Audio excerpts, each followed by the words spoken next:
pwede ka rin supplier sa mga nag-iihaw ng manok. Okay? So, maging supplier ka ng iba't ibang negosyo dyan sa paligid mo. Now, question, Doc, paano ko gagawin? Masyado akong busy. Marami pong paraan. You can have your sales team now. So, ito na yung panahon para mag-ipon ka ng mga sales team or ng agents mo.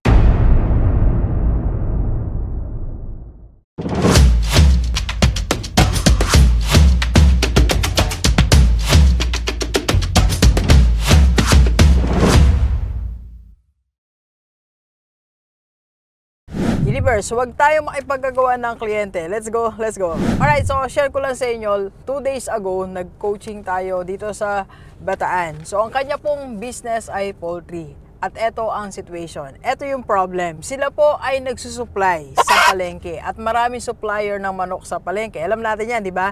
So, dahil maraming supplier, ang nangyayari po, pababaan na ng presyo. Of course, pag nagbaba tayo ng presyo ng ating produkto, ang nangyayari, humihina ang kita natin. At pag humina ang kita natin, apektado ang ating operation. So, ang solusyon, ano ba ang solusyon? Para maiwasan natin ang ganong klase ng competition. Ito po ang aking nag-i-advise sa kanya. Okay?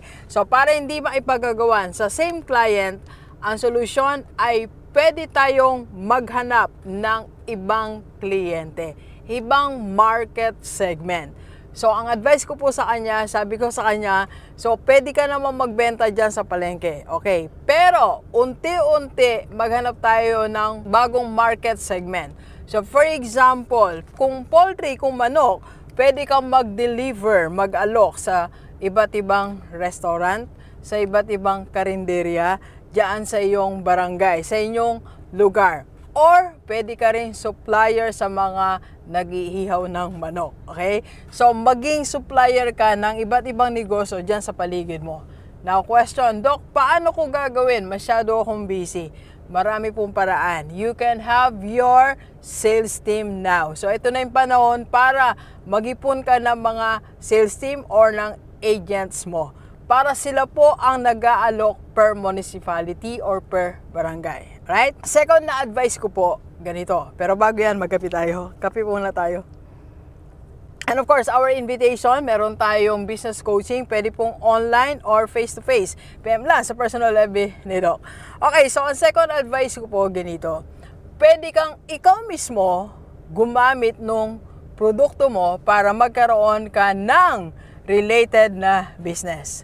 So, Doc, paano yon? Dito po sa amin kasi, usong-uso po ang inihaw na manok. Ewan ko sa lugar nyo So, sabi ko, pwede kang maglagay ng isang cart or pwesto, then mag-ihaw ng manok, pero hindi ikaw ang gumagawa. Yung isang mong empleyado. Kasi may mga empleyado po siya na meron pang time, pero wala nang maipagawa. Okay? So, yun ang pwedeng gawin. So, pwedeng 1, 2, o 3 stall. Okay? So, basta ang mahalaga, magkaroon ka ng new market segments or you use your products para sa isang negosyo. Para ikaw mismo, nagkukonsume ka ng products mo or raw materials. Alright? Okay? Let's go, let's go. Kape po tayo. Kape po. Thank you for watching. We are inviting you to attend our free webinar sa IMG Rockstar Community para makapag-invest ka na sa mutual fund at magkaroon ka na ng Kaiser. PM na sa personal FB ni Doc. Let's go, let's go!